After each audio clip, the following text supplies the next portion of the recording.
Today on the Home Winemaking channel, I've got a little bit of a different video. I'm going to show you some things that have been keeping me busy here in the last month or so in the, call it the off season of winemaking. So I've got my little winemaking area here. This is really where I like to bulk age my wines, and I'll move my camera around and show some little things I've done here. So I've replaced the floor in this room with this loose lay vinyl floor.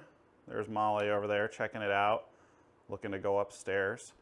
But this stuff's really cool for your wine making area, and the reason that I use this is if you get a spill or something, all you have to do is you can just pick it up. So I can put like a little knife or something into one of these and pick it up and clean it up, and it should be very, very waterproof anyways, so it's probably, hopefully, a pretty cool floor for somewhere where you're expecting to get a little bit of wine here and there. Another thing I got here, this is an old farm sink that came with my house, and it had this terrible, terrible cabinet under it that was just, it was just in really bad shape. So I went to a local place, Construction Junction, and got some old wormy chestnut and built this awesome little sink stand. Here you can see I've got some square-headed lag bolts and stuff. It's kind of a cool little project. I've got my one of my shelves kind of organized to keep track of some carboys. Here I've got a couple of my more crowd pleaser wines. This one's going to be a Concord, and this is a Diamond Concord, and these are done cold stabilizing. These are going to be bottled soon. I'd say just about every white wine has been bottled, so you'll see basically everything you'll see here is going to be a red wine. I usually like to wait substantially longer before bottling those.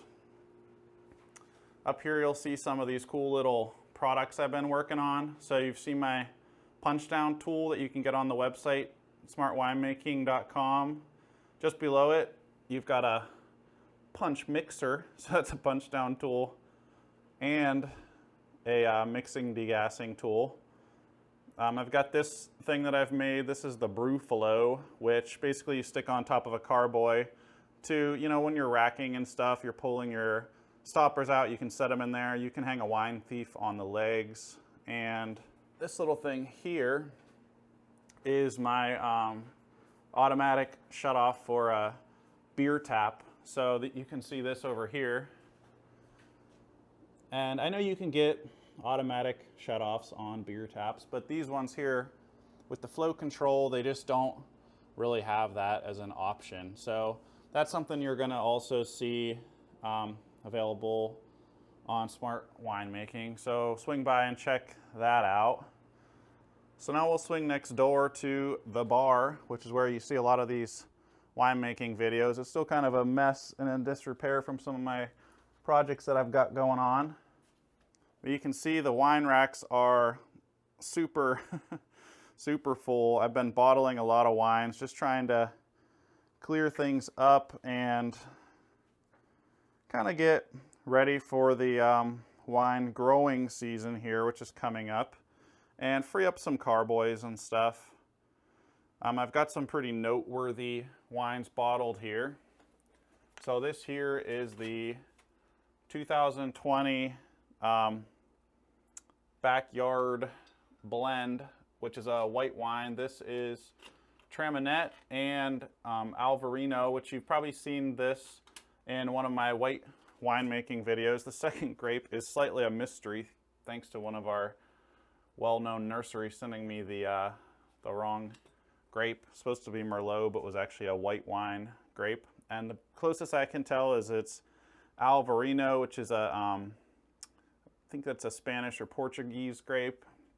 And I think they thought it was Gruner Veltliner, but it just, of all the few white wines they offered, it didn't really seem to line up. The leaves and things didn't really look right. Let's see some other wines I've got bottled here. Chancellor, I think that is a really underrated grape. A lot of areas that grow Chancellor, they kind of are the same places that make your Welch's grape juice and all that. And I think a lot of the styles of wine that they try to make are very, easy drinking. But if you make a Chancellor just like a big, powerful red wine, it can really, really make an outstanding wine, is what I have found, fermented on the skins and everything. But yeah, I'm like basically out of room here, so I better start drinking some of these older wines so I can bottle some other things.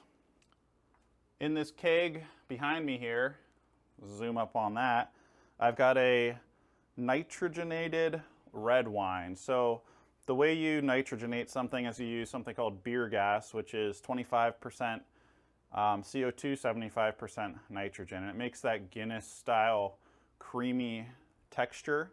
So this is totally experimental, and I'll post an update on that at some point here and tell you, do I think it's something you should try at home or not?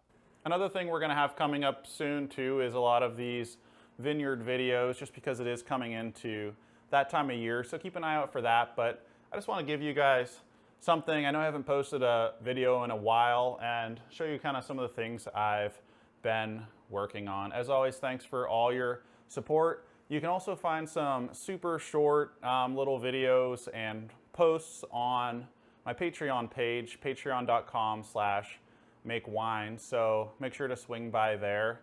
And if you have any, tips on how I should better set this little area up when I'm all done, make sure to post in the comments section below. Thanks again for watching.